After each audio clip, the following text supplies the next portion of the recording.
Boa noite. Boa noite. Procurador-Geral Rodrigo Janot suspende negociações para a delação do ex-presidente da OAS, Léo Pinheiro. Bloqueio de bens do empresário Marcelo Odebrecht já ultrapassa 23 milhões de reais.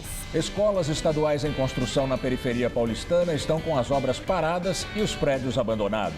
Internação à força de dependente químico é rara e Defensoria Pública orienta famílias para evitar a medida extrema.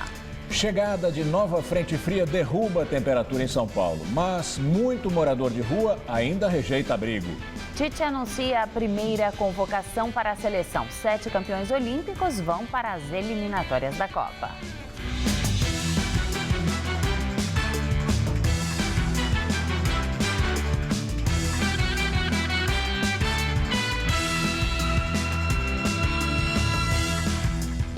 Escolas estaduais abandonadas são alvo de vandalismo. Nossa equipe esteve em duas dessas escolas ainda inacabadas na Zona Leste e mostra a situação dos prédios. Os moradores reclamam do abandono. Crianças brincam na chamada Escola de Lata de Aê Carvalho, na Zona Leste.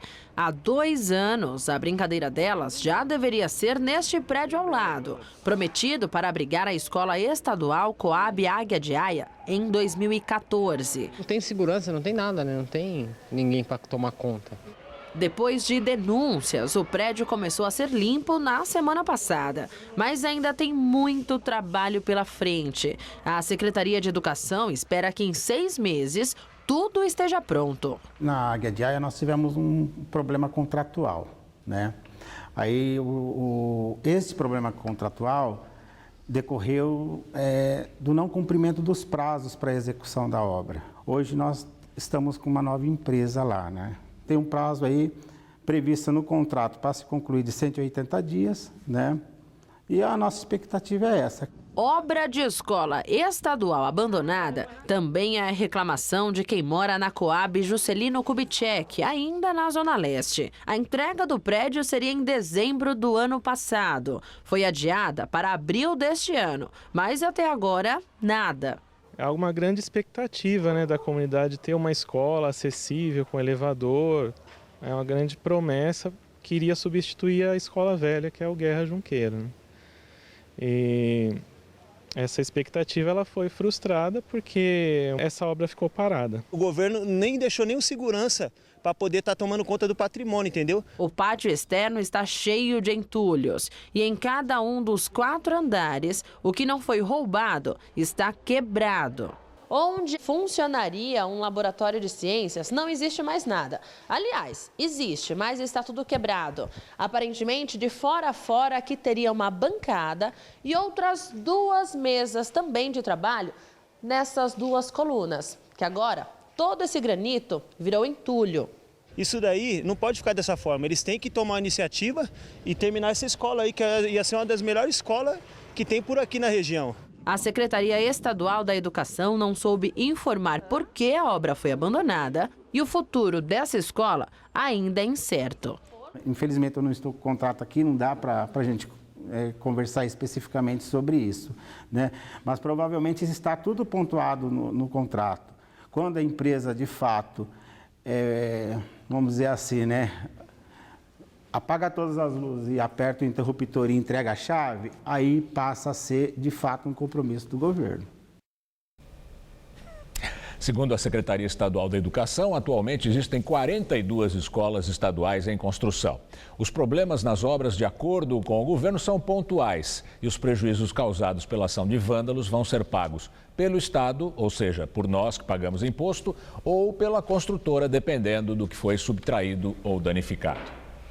A internação compulsória é a medida mais radical do tratamento de reabilitação de dependentes químicos. E a Defensoria Pública de São Paulo quer evitar que o usuário de drogas seja internado contra a própria vontade. Foram 6 meses sem contato com a família.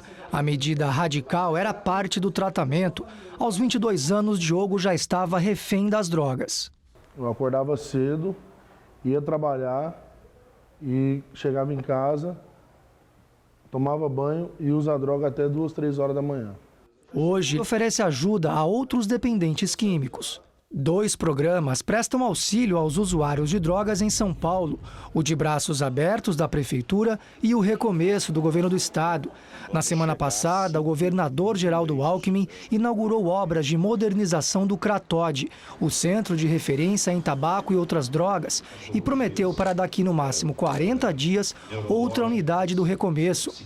As obras haviam sido embargadas pelo Ministério Público porque o psiquiatra Ronaldo Laranjeira também é gestor da entidade que construiria o prédio, mas o Tribunal de Justiça cassou a liminar e as obras foram retomadas. Além da internação voluntária, as equipes oferecem a internação involuntária, autorizada por alguém da família, mas contra a vontade do paciente, e a compulsória, determinada pela Justiça. A internação compulsória só acontece se o juiz acatar o pedido feito por um médico atestando que o usuário de drogas não tem domínio sobre suas capacidades físicas ou psicológicas e, assim, oferece risco para as outras pessoas. Desde o início do programa até agora, apenas 22 das mais de 14 mil internações foram desse tipo. A Defensoria Pública atua no CRATOD, orientando famílias e usuários de seus direitos, como as vagas nas clínicas. Mas o principal trabalho tem sido justamente reverter pedidos de internação compulsória. Para isso, é necessário, antes de tudo, convencer alguém da família ou o próprio usuário a assumir a responsabilidade pelo tratamento. Como Defensoria Pública, nós sempre tentamos resolver os casos de forma extrajudicial e também evitando a internação involuntária ou compulsória. Por quê? Para que o paciente não carregue com ele aquele trauma de não ir a um serviço público e automaticamente ser internado, porque isso acaba afastando o paciente de um acompanhamento continuado. O pai do dentista assassinado por pichadores em Pirituba teve o braço amputado. Manuel Antônio da Silva, de 76 anos, foi operado no Hospital das Clínicas. Ele teve o braço quebrado por um grupo que pichou a casa onde ele vivia com o filho, Wellington Silva, assassinado pelos pichadores. Imagens de câmeras de segurança mostram que no dia do crime, Manuel saiu de casa pouco depois de ter o muro pichado, com um objeto nas mãos. Os acusados, já presos, dizem que ele saiu de casa com um facão e que se defenderam de agressões. Wellington teria saído de casa para defender o pai e foi espancado pelo grupo de pichadores até a morte. A polícia ainda investiga o caso. A primeira delegacia da mulher 24 horas começou a funcionar hoje aqui em São Paulo. A delegacia, que fica na rua Bittencourt Rodrigues, número 200, na Sé, vai funcionar também nos fins de semana. Condenado na Lava Jato, o ex-presidente da Odebrecht, Marcelo Odebrecht, já teve mais de 23 milhões de reais bloqueados pela Justiça. Marcelo Odebrecht foi condenado no esquema de corrupção da Petrobras a 19 anos e 4 meses de prisão. Entre os bens bloqueados estão uma casa avaliada em 8 milhões e 600 mil reais na região do Ibirapuera, em São Paulo, e 7 carros da família, avaliados em 688 mil reais. O juiz Sérgio Moro bloqueou ainda cerca de 14 milhões e meio de reais que Marcelo tem em conta entre ações e aplicações bancárias. Ao determinar o confisco de bens, Moro classificou o empreiteiro como principal responsável pelo pagamento das propinas na empresa. Marcelo Odebrecht está preso no Paraná desde o dia 19 de junho do ano passado. Ele negocia um acordo de delação premiada com a Justiça. O empreiteiro é réu em pelo menos outras 2 ações penais na Lava Jato. Procuradoria-Geral da República determina a suspensão das negociações do acordo de delação premiada do ex-presidente da OAS, Léo Pinheiro, e de outros executivos da empreiteira. O motivo seria o vazamento de um dos assuntos tratados na fase de pré-acordo de colaboração em reportagem da revista Veja. Segundo a revista, Léo Pinheiro relatou que engenheiros da OAS fizeram uma vistoria na casa do ministro do Supremo Tribunal Federal, Dias Toffoli, em Brasília, depois de ele reclamar de problemas de infiltração. A revista informa que Toffoli contratou uma outra empresa para fazer o serviço e arcou com a conta. Não há referência sobre pagamentos indevidos ao ministro. Toffoli afirma que ele mesmo pagou a conta do serviço de impermeabilização. Para o Procurador-Geral da República, Rodrigo Janot, a divulgação da citação ao ministro do Supremo teria como objetivo forçar a Procuradoria-Geral da República a aceitar o acordo de delação, conforme interesses dos investigados. Léo Pinheiro já foi condenado a mais de 16 anos por corrupção, lavagem de dinheiro e organização criminosa na Lava Jato. O Senado inicia esta semana a sessão final do impeachment. Na quinta-feira, a sessão está marcada para as 9 da manhã e vai ser comandada pelo presidente do Supremo Tribunal Federal, Ricardo Lewandowski. Os primeiros a depor são Júlio Marcelo de Oliveira, procurador junto ao Tribunal de Contas da União, e Antônio Carlos Costa Dávila Carvalho Júnior, auditor federal do TCU. Eles são testemunhas da acusação. Logo depois, serão ouvidas as 6 testemunhas da defesa. Entre elas, o ex-ministro da Fazenda, Nelson Barbosa, e o economista Luiz Gonzaga Beluso. Essa fase de depoimentos deve terminar na sexta-feira. No entanto, Lewandowski não descarta a hipótese dos senadores também trabalharem no fim de semana. As testemunhas vão ficar hospedadas num hotel em Brasília incomunicáveis. O objetivo é evitar versões combinadas. Na próxima segunda-feira, dia 29, a presidente afastada Dilma Rousseff vai se defender pessoalmente. Ela deve fazer um discurso e responder aos questionamentos dos senadores. A votação final do processo deve acontecer até o dia 31. Para o impeachment ser aprovado, são necessários 54 votos. O Palácio do Planalto diz que o governo deve ter até 63 pelo afastamento definitivo de Dilma. Os aliados da petista dizem que a ida dela ao Senado pode reverter o voto dos indecisos. Na última votação do processo, foram 59 votos contra Dilma. Direto de Brasília, Josias de Souza fala sobre a reta final do processo de impeachment. O processo do impeachment entra finalmente nesta semana na sua fase decisiva. Dilma Rousseff começa a ser julgada na quinta-feira e o julgamento deve terminar na metade da semana que vem. A atmosfera em Brasília é de anticlímax. A essa altura não há muito que Dilma possa fazer além de espernear. Ela continua realizando a leitura diária dos jornais, mas a essa altura ela deve começar a leitura pela sessão de empregos. O ministro-chefe da Casa Civil, Eliseu Padilha, estima que algo entre 60 e 63 senadores votarão a favor da deposição de Dilma. Isto é bem mais do que os 54 votos necessários para enviar Dilma mais cedo para casa. Diante da inevitabilidade da deposição de Dilma, Michel Temer tem que mostrar serviço. Temer tenta colocar em pé uma agenda para a fase pós-impeachment, uma agenda apinhada de providências impopulares necessárias para controlar a crise. Até aqui, Temer emitiu sinais contraditórios. Ele fala de austeridade por um lado e concede reajustes salariais para 14 categorias de servidores públicos. O PSDB, um dos principais aliados do governo, enxergou nesse vai e vem uma movimentação de candidato, não de presidente que precisa domar uma crise. O PSDB chiou e Temer tenta mudar de atitude. Ele agora segura os reajustes que ainda aguardam na fila, entre eles reajuste de salários dos ministros do STF. É preciso respeitar os 12 milhões de brasileiros desempregados. Para que o governo Michel Temer apresente algum resultado, será necessário que o presidente faça cara feia e contrarie interesses. O pior engano que Temer pode cometer neste governo tampão que lhe resta é o de confundir esse governo provisório com uma plataforma, um trampolim para uma candidatura presidencial em 2018. Se Temer fizer isto, seu governo não sairá do lugar. Boa noite. Santos, no litoral de São Paulo, teve uma forte ressaca entre a noite de ontem e a madrugada de hoje. Um forte temporal atingiu a cidade e as ondas tomaram a Avenida da Praia. Diversas árvores caíram. Não há informações sobre feridos. A região mais afetada foi a Ponta da Praia, no trecho entre os canais 6 e 7. O mar invadiu calçadas e garagens de prédios que ficam em frente à orla.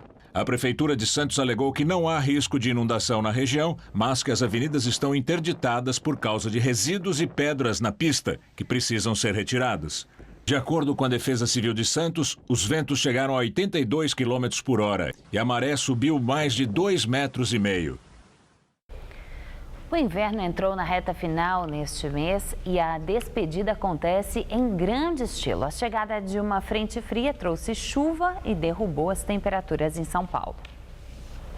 Tempo seco nada. O começo da semana foi de garoa e temperatura baixa na capital paulista. Haja força para vencer a chegada dessa frente fria na hora de acordar. Tem que brigar um pouco com os lençóis porque o frio é demais. A cama, é muito difícil deixar a cama nesse frio. Com frio também é preciso cuidados para evitar ficar doente. É muito cobertor, é muito mel, é muito café e ficar em casa, né? Infelizmente. A gente que é jovem gosta de sair, mas esse frio não tem como. Eu fiquei receada agora, com essa virada do tempo. O jeito é se agasalhar bastante e tomar uma coisa quente, dar um leite quente, alguma coisa assim. O risco é ainda maior para os moradores de rua.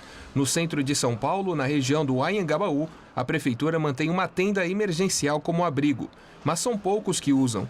Boa parte prefere usar barracas e se manter aquecido com os próprios cobertores. Você entra no abrigo, tem um monte de companheiros que é tudo largado, dorme na rua, mas eles não gostam de tomar banho, eles ficam largados, entendeu? Então, você entra no abrigo, tá cheio de chulé, você não sente à vontade, assim, aquele cheiro lá. Então, eu preferi ficar aqui na minha barraca que é individual para mim mesmo. Segundo a prefeitura, ontem foram registrados 500 acolhimentos aqui no Anhangabaú. A administração informou que sobraram vagas neste domingo e que novos abrigos emergenciais serão abertos quando houver necessidade. O seu Cícero vive na rua desde que chegou em São Paulo há 6 meses. Para ele, é melhor ficar em barraca, longe dos horários rígidos do abrigo. Quando for 7 horas da manhã, tem que pegar nossa mala, nossas coisas, botar nas costas e ir para a rua de novo. Quando é 5 horas da tarde, aí tem que ir para dormir. Só dorme. Então, para dormir, dorme na rua. E essa onda de frio que invadiu o centro-sul do país hoje fez com que a tarde fosse uma das mais geladas do ano. A máxima aqui em São Paulo chegou aos 15 graus. E esta noite promete ser ainda mais fria, com a mínima prevista de 7 graus apenas. Vamos ver como é que fica o tempo amanhã com Mariana Armentano. Os meteorologistas falam em geada generalizada amanhã no sul do país. Isso por causa da grande e forte massa de ar seco polar que avançou pela região e levou frio até o norte do Brasil. A terça-feira vai amanhecer só com 2 graus em Curitiba, 4 em Porto Alegre, 9 em Campo Grande, 10 graus em Belo Horizonte e também no Rio de Janeiro e 16 lá em Porto Velho. À tarde, a máxima não passa dos 18 graus na capital paranaense, dos 20 na capital gaúcha e dos 22 no Rio de Janeiro. Sobre as chuvas, podemos dizer que elas ainda ficam concentradas na metade norte do país, sendo que pode chover a qualquer hora do dia na costa baiana, principalmente ali na região de Salvador. E nessa outra área, entre o Espírito Santo, o sul da Bahia e o nordeste de Minas, o tempo fica bem nublado com chuviscos. E um alerta, o mar vai subir entre o litoral do Rio e o da Bahia. Já aqui em São Paulo não temos mais chance de ressaca. Na verdade, o destaque da previsão para amanhã é o frio que vai continuar em todas as regiões paulistas. Podemos até ter geada na Serra da Mantiqueira e no sul do estado. À tarde, no interior, as temperaturas ficam amenas, mas com tempo firme e ensolarado. Em Marília, teremos mínima de 8 graus e máxima em torno dos 21 graus. Já em Bauru também vai fazer friozinho, as temperaturas vão ficar entre 9 e 22 graus. E aqui na capital, o sol volta a predominar, mas as temperaturas continuam baixas. A tendência é que essa massa de ar polar que trouxe o frio para cá perca força ao longo da semana e aí as tardes ficam mais quentinhas. Nessa próxima madrugada, teremos mínima de 7 graus por aqui e à tarde a máxima não vai passar dos 18 graus. Na quarta-feira, a máxima já vai aos 20 graus e na quinta pode fazer até 23 graus com tempo firme e bem ensolarado. Diante da crise dos altos preços das festas, noivos estão botando a mão na massa e fazendo trabalhos extras, como vender doces na rua para conseguir casar. A letra de professor ajuda. É a Cíntia quem escreve na lousinha. Faltam 243 dias para o casamento dela e de Ricardo. Para arrecadar os R$40 mil que precisam para pagar a festa, eles resolveram vender pão de mel na Avenida Paulista. No início, assim que a gente entrou na avenida, eu falei, nossa, o que eu vou falar, né? Depois da primeira venda, a vergonha sumiu. Cíntia e Ricardo só têm um final de semana, pois nos outros dias trabalham e estudam. É puxado, mas tem trazido resultados. Em um domingo, eles vendem 80 doces que custam R$5. Existe amor em São Paulo ainda, né? Então é legal, bacana. O casamento é em abril, mas o casal tem planos de continuar com as vendas. A gente comprou um terreno e após o casamento nós vamos construir. Eu falo que a gente vai mudar, em vez de nos ajude a casar, vai ser nos ajude a construir. Leite condensado, manteiga, chocolate, muita vontade de fazer um casamento de sonhos. Essa é a receita do brigadeiro do Alexandre, que há 4 meses faz 6 quilos do docinho todos os dias para vender na porta de uma universidade e na saída do metrô. O brigadeirão grandão assim custa R$3. E o casamento, que é agora em setembro, já está praticamente pago. Para vender os doces, Alexandre deixou o emprego e foi para as ruas com uma placa, brigadeiro para casar. No começo, nem a noiva Chayane acreditou. Eu não confiava muito nisso. Você vai ser autônomo e o seu... Depois que você envelhecer, tem que pagar o INSS. E ele falou que é isso que ele quer, é isso que ele gosta. E ele tá confiante, né? E eu tô com ele. E não é que deu certo. Alexandre já arrecadou quase todo o dinheiro para a festa, que vai custar cerca de R$12 mil. Eles ficaram famosos nas redes sociais. Por causa das publicações dos clientes, o casal ganhou até o vestido da noiva. A maioria das pessoas que ajudam são as pessoas que já casaram ou que vão casar. Então, as que já casaram falam assim, olha, eu sei como que é, gasta muito, então eu vou te ajudar. As que querem casar, eu queria que o meu noivo fizesse isso, então eu vou te ajudar. Então as pessoas têm recebido com muito carinho, muitas tiram fotos.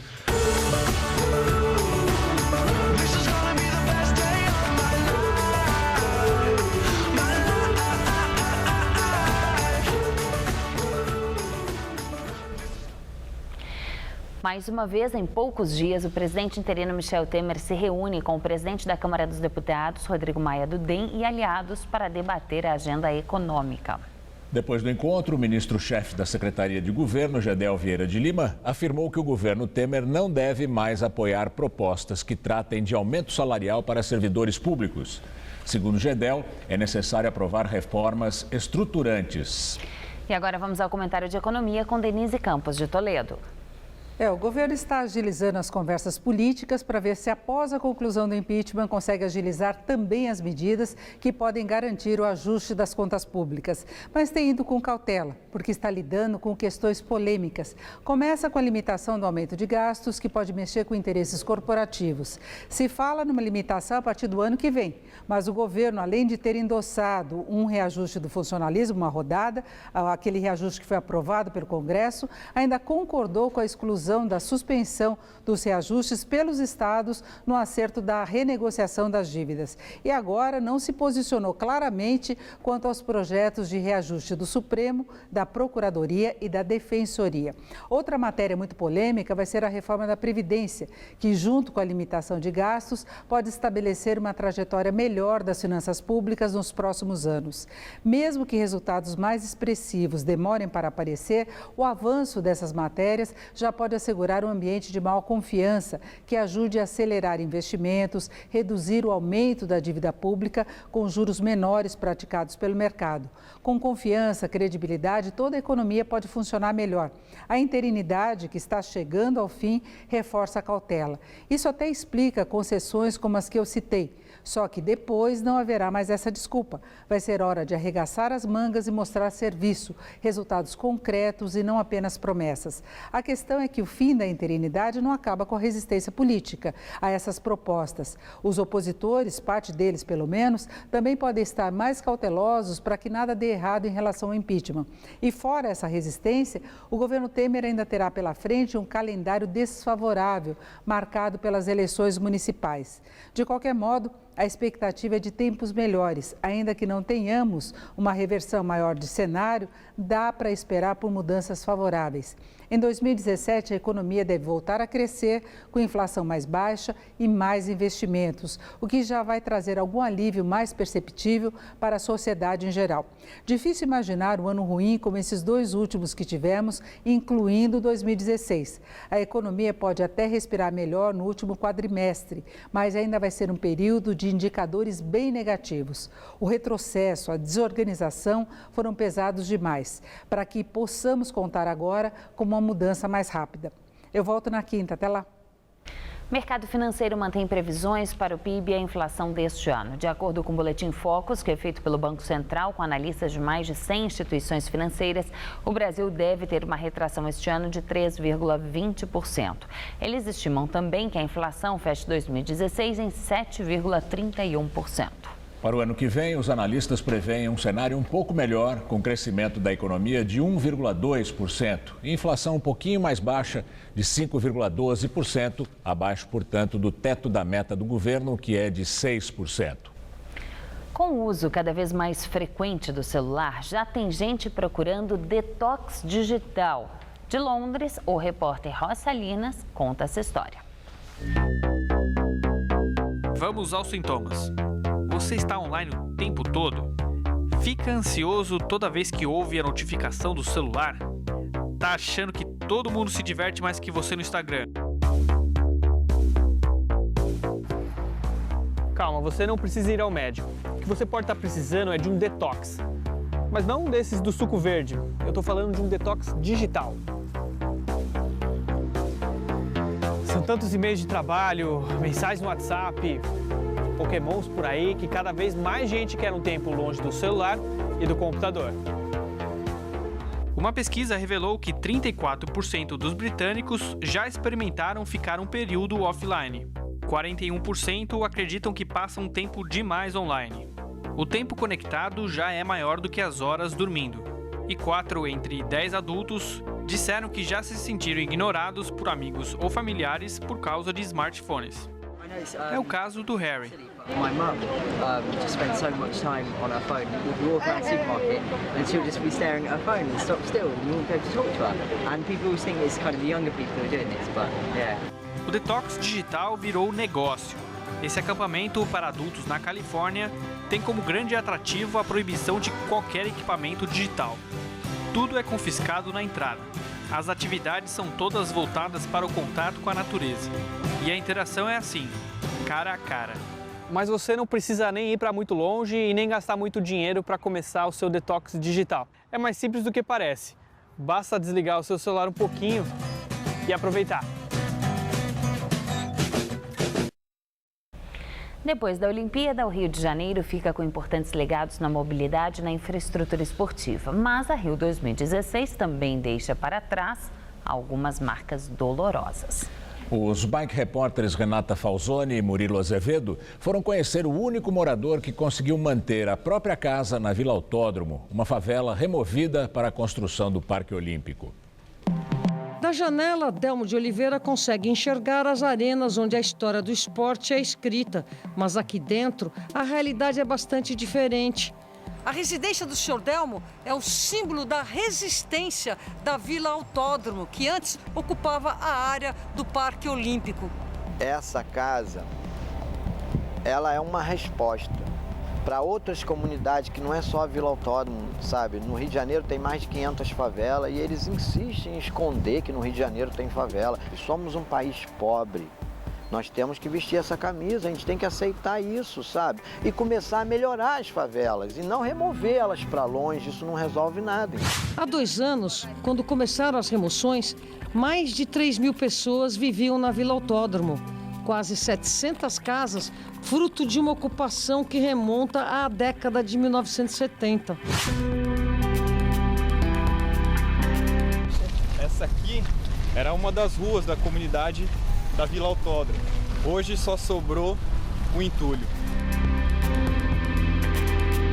Apenas 19 das 700 famílias receberam uma casa no mesmo lugar, em um projeto de reurbanização. Mas a imensa maioria das pessoas ou aceitaram indenização ou foram alocadas em um condomínio do Minha Casa Minha Vida. Delmo é o único que mantém a casa de pé, com mandados de segurança e o medo diário da demolição. É muito difícil a gente abrir a mão da casa da gente, sabe? Aí quando fala assim, mas vão te dar 1 milhão. 1 milhão não compra a tua história, entende? Se você entrar num condomínio na Barra, 11 horas da noite, parece um cemitério. Você entra numa favela 11 horas da noite, tá todo mundo na rua conversando, sabe? As pessoas chegam tarde do trabalho por causa do trânsito, porque vem de ônibus e tal. Samba, pagode, funk, tudo isso começa na favela, vocês já notaram? Aí vão tirar a gente para fazer mais condomínio, como se a gente fosse uma doença, sabe? Como se o crime morasse aqui dentro da favela. Quando um país cedia as Olimpíadas, o COI, Comitê Olímpico Internacional, ele faz uma lista de reivindicações para que seja atendida por esse país. E ele é muito rigoroso com isso. Eu queria saber que o COI colocou mais uma reivindicaçãozinha nessa relação dos próximos países, que é o respeito às comunidades tradicionais. Já que a minha luta não foi suficiente para salvar a minha comunidade, que o meu esforço serviu para salvar alguma comunidade no planeta. Temos o direito de morar aqui. Resta saber ainda se existe moralidade na justiça ou se é lá que começa a corrupção. Nem todos têm um preço. E agora vamos ao comentário de política com Bob Fernandes. Shinzo Abe, primeiro-ministro do Japão, atravessou a terra e atravessou no rio fantasiado de Mario Bros. Temer, o interino a caminho de tornar-se definitivo ou provisório, de novo escondeu-se das vaias. Para quem pode e pôde, 16 dias de belos e emocionantes jogos, como sabem os que tiveram o privilégio de vivenciá-los. Surpresa com a desigualdade no Rio, no Brasil, com a saúde na tanga, a miséria, a violência, só para os muito desavisados ou o cinismo de sempre. A justíssima indignação contra torrar dinheiro público cobra uma recordação. Anos 90, muito antes da briga pela Rio 2016. Manhã de um domingo em Copacabana, insuflados pelos que faturam bilhões com jogos e copas, 1 milhão de cariocas nas ruas clamando por Olimpíadas. O mesmo se viu na Copa. 18 estados, governadores, prefeitos e empresários lutaram para ser sede. Por isso, e diante dos omissos ou impotentes, 12 sedes e não 8, como queria o bando da FIFA. PT, PMDB, PSDB, PSB, etc., bancaram a farra dos seus estádios, pagos pelos eleitores contribuintes. Acabou a festa, agora a real. Dilma responderá ao impeachment no Senado. Perderia ainda mais senadores, mas ganharia medalha se dissesse de cada um que irá questioná-la o que cada um realmente é e faz. Temer depende da língua de Eduardo Cunha, que, se caçado só depois, terá duas opções: delatar ou cadeia. Empreiteiros ainda decidem quem sobrevive e quem morre para a política. Ensaio nos vazamentos. Por hora, atingidos todos os grandes partidos e quase todos os líderes candidatos a 2018. Marcelo Odebrecht e os seus, Léo Pinheiro e OAS, diante da história. Escancarar, entregar todos, desnudar a hipocrisia, que é aditivo da ignorância, ódio e ferocidade. Apesar dos gigantescos erros que cometeram, medalha de diamante se o fizessem. O resto será seguir na autossabotagem o alimento do viralatismo, que já ganha alto na Olimpíada até ser enxotado pela cafajestada dos nadadores norte-americanos. Vira-latas os nossos que se imaginam com pedigree, que não latem quando a violência cotidiana é contra milhares, milhões de periféricos pobres. Boa noite. E agora vamos às notícias do esporte com Rodolfo Gamberini e Celso Cardoso. 7 jogadores campeões olímpicos foram chamados pelo Tite para as eliminatórias da Copa do Mundo, hein, Celso? Pois é, Gamberini, prestigiados pelo ouro olímpico, 4 dos jogadores abaixo dos 23 anos foram chamados. Os outros são o Everton, que brilhou na final contra a Alemanha, Renato Augusto, um velho conhecido do Tite, e Neymar. Veja a primeira lista, ou melhor, veja a primeira lista de convocação do Tite como técnico da seleção para os jogos do dia 1º e 6 de setembro contra Equador e Colômbia, respectivamente. Goleiros: Alisson da Roma, Marcelo Grohe do Grêmio e o campeão olímpico Everton do Atlético Paranaense. Zagueiros: Gil do Shandong Luneng, Marquinhos do Paris Saint-Germain, Miranda da Inter de Milão e Rodrigo Caio do São Paulo. Nas laterais, a primeira novidade: Fagner do Corinthians, Daniel Alves da Juventus, Felipe Luiz do Atlético de Madrid e Marcelo do Real Madrid. No meio de campo, Rafael Carioca do Atlético Mineiro é a surpresa e Paulinho do Guangzhou Evergrande recebe outra oportunidade. Eles juntam-se a Giuliano do Zenit, Lucas Lima do Santos, Felipe Coutinho do Liverpool, Renato Augusto do Beijing One e William do Chelsea. No ataque, Gabriel Barbosa do Santos e o xará Gabriel Jesus do Palmeiras voltam a vestir a amarelinha. Tyson do Shakhtar também foi convocado, além de Neymar do Barcelona. Eu não quero ser o otimista irresponsável, nem o pessimista que fica só olhando o lado negativo, mas eu tenho que olhar o fato real. Nós estamos no momento não classificados para a Copa do Mundo, com a busca de crescimento e nos classificarmos. A partir daí surge uma nova etapa. E esse acompanhamento dentro de todo o nosso trabalho foi avaliar o momento, o real de cada um. Então, essa convocação ela é para esses 2 jogos. Você gostou da convocação, Celso? Gostei. Não tem muito segredo, né? Não tem muito segredo. Já foi a época que nós tínhamos a possibilidade de formar 2 seleções, 3 seleções no mesmo nível. Hoje a gente tem um jogador fora de série, que é o Neymar, e bons jogadores, como o William, como o Felipe Coutinho. Você falou de um fora de série, o Neymar, mas eu achei o Renato Augusto o cara que levou esse time nas costas na Olimpíada. Pela experiência, pela postura, pelo espírito coletivo, né? O Neymar... Ele foi importante para o time, o Renato Augusto, Exatamente, né? tanto que o Neymar até abriu mão de ser capitão da seleção, declarou isso depois do jogo contra a Alemanha e precisa... Até que ele melhorou nos Jogos Olímpicos, mas tem um pouquinho mais de senso coletivo. O Renato Augusto exerceu essa liderança dentro de campo, foi muito importante. Agora, é um ouro que tira um pouco o peso das costas, acaba aquela ladainha, o Brasil nunca ganhou um ouro olímpico. Mas de prático, além de um pouquinho mais de autoestima, não muda muita coisa o cenário do futebol brasileiro. Bom, a Olimpíada acabou, mas continua repercutindo o caso do infeliz nadador americano que inventou um assalto no Rio de Janeiro, hein? Essa mentira está ficando cara para ele. Diante da repercussão negativa da mentira, Ryan Lochte perdeu 4 patrocínios. Em nota, a Speedo, que patrocinava a Lochte havia 10 anos, diz que não pode tolerar um comportamento que é contrário aos valores da marca. A empresa ainda vai doar R$50 mil que seriam repassados ao atleta a uma entidade brasileira voltada para crianças. No começo da tarde, a Ralph Lauren confirmou que também não renovará mais o vínculo com Lochte. A empresa israelense de produtos estéticos Syneron Candela e a Airwave também deixaram de patrocinar o atleta. Não dá para associar a marca a um mentiroso. Foi muito cafajeste o que eles fizeram e depois a mentira que eles inventaram. Claro, né? E ainda não admitir que mentiu, né? Que houve o problema da língua. Imagina. Triste. Bom, vamos falar do Campeonato Brasileiro, porque daqui a pouquinho, 8 da noite, o Corinthians entra em campo para conseguir um lugar entre os 4 melhores. Vai dar, Celso? Com a derrota para o Grêmio há uma semana, o time paulista saiu do G4. Hoje, se vencer o Vitória na Arena Itaquera, o Corinthians é favorito, volta ao lugar onde esteve na maior parte do campeonato, o grupo de classificação para a Libertadores.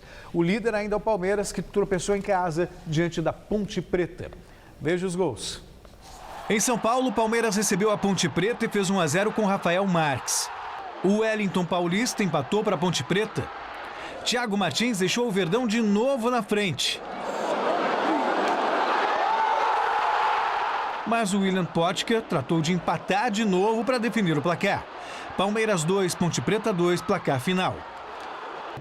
No estádio Couto Pereira, João Carlos atrasou mal e Ricardo Oliveira fez Santos 1-0 sobre o Curitiba. O empate do time da casa veio com Kleber Gladiador, aproveitando o rebote de Vanderlei. E quando tudo parecia resolvido, Iago acertou esse chute sensacional e virou o jogo.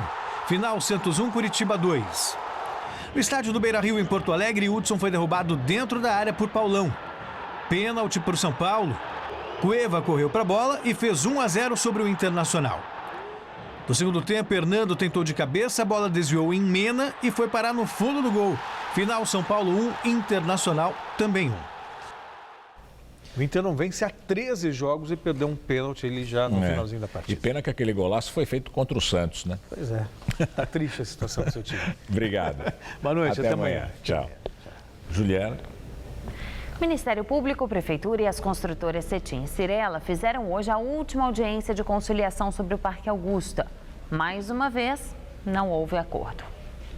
O impasse permaneceu em torno do valor para a aquisição do terreno pela Prefeitura. As construtoras Cirela e Cetim querem 120 milhões de reais. Elas pagaram há 3 anos 64 milhões pela área.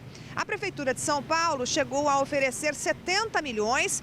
No caso, dinheiro que foi recuperado fruto de desvios durante a gestão de Paulo Maluf, e outros 30 milhões em títulos para aumentar o potencial de construção dessas empresas em empreendimentos em outros locais da cidade. Bem, como não houve acordo, segue a ação movida pelo Ministério Público. E as empresas têm agora 15 dias para apresentar a contestação. O Ministério Público, moradores e ativistas querem que toda a área de 24 mil metros quadrados seja destinada a um parque público, no caso o Parque Augusta. As construtoras, donas do terreno, aceitam preservar uma parte do bosque, mas querem erguer edifícios no restante do terreno. Na entrevista do dia com Maria Lídia Flandoli, os limites da lei nas eleições de 2016. Entrevista o Procurador Regional Eleitoral de São Paulo, Luiz Carlos Gonçalves. Doutor Luiz Carlos Gonçalves, obrigada por estar conosco. Bom, com as novas regras da campanha eleitoral, candidatos investem na campanha internet e tem muita esperança, inclusive, na captação de recursos via internet. A nova lei eleitoral é clara sobre os limites da campanha nas redes sociais, no Twitter, Instagram, todas as redes. A lei é clara, mas o fato é que a tecnologia é sempre mais rápida do que o direito. E, portanto, embora a lei das eleições preveja, regulamente, embora haja uma resolução do Tribunal Superior Eleitoral sobre o tema, o fato é que a cada dia há uma inovação tecnológica, há um novo expediente, há uma nova possibilidade. Mas essas mais conhecidas que eu citei, por exemplo, vocês têm pessoal e mecanismo para o controle? Sim, e na verdade o grande pessoal que nos auxilia no controle é o eleitor, seguido logo de perto pelo candidato adversário. E, portanto, não precisamos nós, Ministério Público, ter uma estrutura, porque as denúncias chegam até nós sempre. Bom, nas eleições passadas, a boataria na internet correu solta. A lei eleitoral é severa, ela prevê punição exemplar para esses candidatos que ferem todas as leis da ética, da moral, não apenas a lei dos homens, digamos. Como órgão do Ministério Público, a gente sempre acha que a lei poderia ser um pouco mais severa, mas a lei prevê multas e se ficar caracterizada a figura do abuso no uso dos meios de comunicação social, a própria candidatura, o próprio registro da candidatura, quer dizer, pode ser cassado aquele candidato eleito. E já aconteceu isso, né? Por essa razão, por esses boatos falsos que são plantados para deletar a imagem, acabar com a imagem do adversário? Há o direito de resposta, é a primeira medida de defesa daquele candidato que foi caluniado, foi injuriado, foi ofendido. Então ele pode ir à justiça e normalmente a justiça dá o direito de resposta. A dificuldade às vezes é identificar quem foi o emissor daquela ofensa. Certo. E aí, vocês contam com a colaboração, a polícia, as delegacias para os crimes digitais? Sim, existe aí todo um entrosamento nos recursos das instituições? Existe sim. E, na verdade, nós gostaríamos muito de contar com uma colaboração efetiva das empresas de internet, das mídias sociais, dos responsáveis por aquelas mídias que todos usam.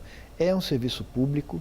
A eleição tem que ser uma grande festa, um grande espaço de debate E esses que ofendem, esses que maltratam a lei, eles realmente têm que ser processados, eles têm que ser punidos. E qual é a resposta dessas empresas de internet? Existe uma posição de defesa de sigilo? Sim, nós vimos recentemente sim, no WhatsApp uma situação assim, né? Como é que é na questão eleitoral? Esse é um debate que, na verdade, é internacional. Essas empresas se sentem zeladoras da privacidade das pessoas que as contratam, que as utilizam. Nada contra a privacidade, mas o nosso entendimento de Ministério Público Eleitoral é que a privacidade não pode servir para alguém ofender o outro, dizer que aquela pessoa fez o que não fez, mentir, esparramar boatos maledicentes. Esse alcance, a nosso ver, a privacidade não tem. Agora, chamou a minha atenção, o senhor falou na questão assim, da agilidade da internet. Não só as novidades, mas a rapidez. Sim. Essas mensagens instantâneas no WhatsApp sendo usadas para campanha eleitoral. Sim. Eu vejo também o lado da invasão da privacidade. Né? Como é que essa gente tem acesso ao seu telefone, ao meu telefone, ao telefone do nosso telespectador? Né? Quem que vende? Quem passa isso? Os e-mails também, que jamais, isso já vem de outras eleições, chegando muita mensagem. E além disso, o próprio telefone. Né? Qualquer hora, maior fim de semana, toca o telefone, mensagem de candidato. Né?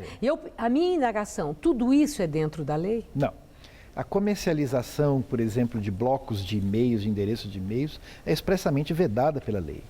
E a lei exige também que essas mensagens, por exemplo, enviadas por e-mail, tenham uma opção para que aquela pessoa que as recebe possa cancelar o envio.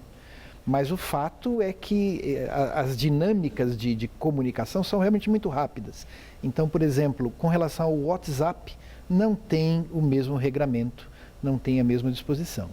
Mas eu gostaria de dizer o seguinte, quem repercute essas mensagens, quem recebe uma mensagem caluniosa, difamante, ofensiva e compartilha e reparte e passa para frente, pode responder também pela ofensa. Agora isso é complicado, né? Porque quem recebe não sabe se aquilo é verdadeiro ou falso. Sim. Né? Então, quer dizer, e essa pessoa, na medida em que repassa, ela se acumplicia? Ela se acumplicia. Então é bom ficar esperto. É muito bom ficar esperto, porque a nossa ótica é a ótica da vítima. A pessoa que foi objeto de uma campanha maledicente e mentirosa. Claro que há situações de dúvida, mas há ofensas sobre as quais não pode haver nenhuma dúvida. Sim. O bom senso sugere. O momento das eleições é o momento de discutir propostas, de discutir realizações administrativas, o que um candidato fez ou não fez, se a proposta dele é viável ou não, se ele é ou não um bom candidato. Esse debate tem que ser o mais livre possível. Agora, ficar fazendo insinuações sobre levou dinheiro, recebeu, a vida roubou, privada, propina, a vida pessoal, a família, essas coisas têm um grau de maledicência que as pessoas que recebem têm que desconfiar e não podem compartilhar. Agora, as interlocuções nas redes sociais. A Constituição garante a liberdade de expressão. Qual é o limite para as pessoas expressarem aquilo que pensam e sentem no processo eleitoral, numa interlocução na internet? Não há limite. Aí o espaço de liberdade prevalece e essa liberdade tem que prevalecer justamente para favorecer o debate, favorecer a informação. O que nós entendemos que é ilícito, que a lei proíbe realmente, é a calúnia, é a difamação, é a ofensa gratuita. Mas o debate, olha, essa pessoa é incompetente, eu não voto nela. Sim. Essa pessoa prometeu e não fez nada. Esse sujeito é um estelionatário eleitoral. Esse debate é o mais livre possível. Isso entre os internautas, isso aí, a liberdade é mesmo total. A indicação dessa opinião é livre. Bom, o senhor falou que não precisa de uma equipe de fiscalização de pessoal ou mecanismos, porque as próprias empresas, o próprio cidadão se encarrega de fazer a denúncia. Sim. Eu tenho certeza que quem nos vê agora pode estar se indagando, né? Como é que eu faço, então, para estar equipado, se necessário for, a fazer uma denúncia desses exageros que ferem a lei. Vamos passar eu pedi à nossa produção que colocasse na nossa tela esse site. Já está, mas eu gostaria que o senhor verbalizasse. Claro, nós temos a página da Procuradoria Regional Eleitoral de São Paulo e lá tem um ícone, Denuncie Irregularidades. Essa página é www.presp.mpf.mp.br e todas as denúncias são catalogadas, são enviadas aos responsáveis, aquelas pessoas que podem apurá-las quando não formos nós mesmos. Bom, então eu peço à nossa produção que mantenha o endereço aí desse site para que quem nos assiste, possa anotar e não esquecer. Mas eu tenho ainda outras questões para o senhor. Essa decisão, por sinal apertada no Supremo Tribunal Federal e polêmica sobre que são as câmaras municipais que vão decidir sobre impugnação de candidaturas e não mais os tribunais de contas. No seu entender, essa decisão esvazia a lei ficha limpa? Olha, eu quero dizer que essa decisão do Supremo, como toda decisão do Supremo, tem que ser cumprida. Bom, isso é uma coisa. Mas eu tenho direito de ficar muito desapontado com ela. Eu acho que a cidadania brasileira fica muito desapontada com essa decisão, porque ela permite que maus administradores, que até agora eram barrados pela lei da ficha limpa, não possam mais sê-lo, porque o Tribunal de Contas julga a irregularidade e agora, de acordo com o Supremo, mesmo naqueles contratos, mesmo naquelas licitações, o Tribunal de Contas dá apenas um parecer. E a Câmara de Vereadores, quando quiser, se quiser, é que vai dar a decisão final. Na prática, veja, o número vai parecer exagerado, mas é isso. Centenas e talvez milhares de maus administradores públicos que antes eram impedidos de disputar a eleição, agora não serão mais. Bom, uma última questão. O ministro Gilmar Mendes fez uma declaração, dentre as muitas declarações polêmicas dele, sobre a lei ficha limpa. Ele acha a lei tão ruim, e falou que essa lei parece ter sido feita por bêbados. Ofendeu, né? Mas falou. A minha pergunta, o ministro exagerou ou a lei ficha limpa realmente é confusa e não possui o necessário rigor na aplicação? Essa lei foi feita por iniciativa popular. Mais de 1 milhão de pessoas subscreveram essa proposta. Não consta que todas tenham bebido. Muito obrigada, doutor Luiz Carlos. Uma boa noite. Obrigada por seus esclarecimentos. Muito obrigado. Boa noite, obrigada. Gamberini. Você vai ver a seguir, mais um atentado na Turquia choca o mundo. Ataque em casamento foi feito por um menino. 54 pessoas morreram. Muito antes de pedalar, muito antes de entrar nas quadras, muito antes de qualquer prova, eles já são vitoriosos. E agora vou mostrar do que são capazes no esporte. Aqui no SED São Paulo, a gente investe no esporte para todo mundo acreditar mais em si mesmo e ter mais oportunidade na vida. Fazendo direito, o Brasil tem jeito.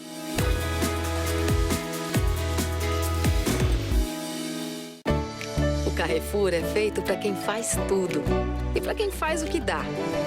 Para quem faz bem feito, para quem faz sem jeito, para quem faz depressa, para quem faz devagar, para quem faz diferença, para quem faz diferente, para quem faz o que quer, para quem faz e desfaz, para quem faz a conta, para quem faz de conta, para quem faz o cabelo, para quem faz a mão, para quem faz questão, para quem faz porque faz. Não importa qual é a sua, o Carrefour é feito para você fazer do jeito que quiser. Faz na sua, faz Carrefour.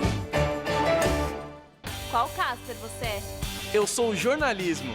Eu sou relações públicas. Eu sou publicidade e propaganda. Eu sou rádio, TV e internet. Essa é a minha Casper. Essa é a nossa Casper.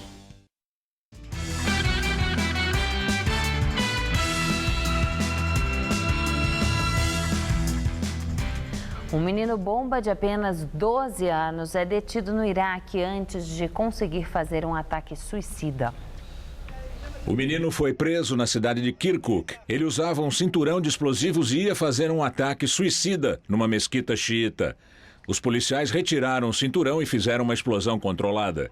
O chefe da polícia de Kirkuk disse ao canal de TV curdo que o menino carregava 2 quilos de explosivos e tinha entrado na cidade há poucos dias. O menino disse que foi raptado pelos jihadistas e forçado a cometer o atentado.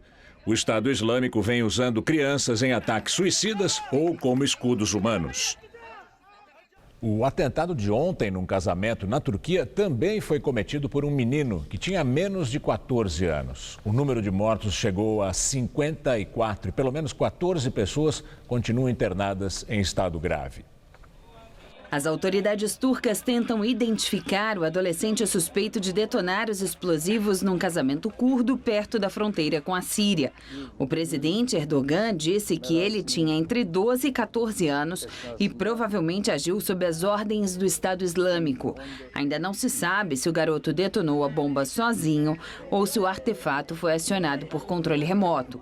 Os noivos sobreviveram e estão hospitalizados com ferimentos leves. Há cerca de 70 feridos e 14 continuam em estado grave. Ex-presidente da França, Nicolas Sarkozy, anuncia que vai concorrer à eleição presidencial do ano que vem. Sarkozy publicou na internet que sentiu que tem a força para liderar a batalha no que chamou de momento conturbado da história. Antes, ele vai ter que passar pelas primárias do seu partido conservador, o LR. Sarkozy tem 61 anos e foi presidente da França de 2007 a 2012, quando perdeu a eleição para o socialista François Hollande. O atual presidente ainda não anunciou oficialmente a candidatura para um segundo mandato. O Jornal da Gazeta termina aqui. A edição de hoje pode ser vista no site do Jornal da Gazeta. Mais notícias em nossa edição das 10. Uma boa noite para você. Boa noite e até amanhã.